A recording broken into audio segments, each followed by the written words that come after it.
Solitude. I have never felt lonesome or in the least oppressed by a sense of solitude, but once, and that was a few weeks after I came to the woods.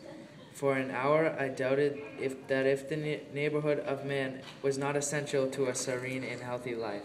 So we underlined serene because it's a vocab word. To be alone was something unpleasant, but I was at the same time conscious of slight insanity in my mood and seemed to foresee my recovery. We underlined the last two sentences because Thoreau spent a lot of time alone in the woods, so we wondered why he thought being alone was so unpleasant.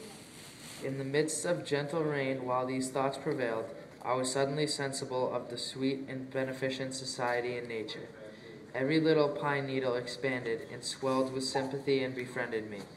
I was so distinctly made aware of the presence of something kindred to me, even in scenes which we are accustomed to call wild and dreary, and also that the nearest of blood to me and humanist was not a person nor a villager, that I thought no place could ever be strange to me again.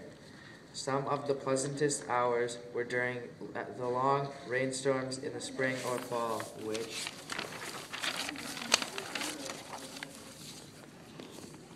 confined me to the house for the afternoon as well as the forenoon.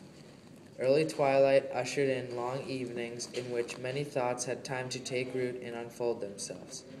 Men frequently say to me, "I should think you feel lonesome down there and want to be nearer to folks, rainy and snowy days and nights especially." I am tempted to reply to such, "This whole world which we inhabit is but a point in space. How far apart, think you, dwell to most inhabitants of yonder star?" We thought this was important because we found it interesting that we never really think about how alone that the earth really is. The breadth of whose disk cannot be appreciated by our instruments. Why should I feel lonely? Is not our planet in the Milky Way? This which you put seems to me not to be the most important question. What sort of space is that which separates a man from his fellows and makes him solitary? I have found no exertion of the legs can bring two minds much nearer to one another. We found this idea interesting because we found it funny that ideas bring you closer to people than actual distance. What do we want most to dwell near to?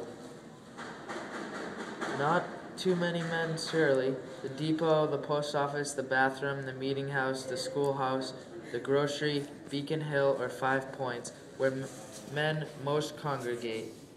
We highlighted congregate because it is very important. I didn't know. I forgot. I thought that was important.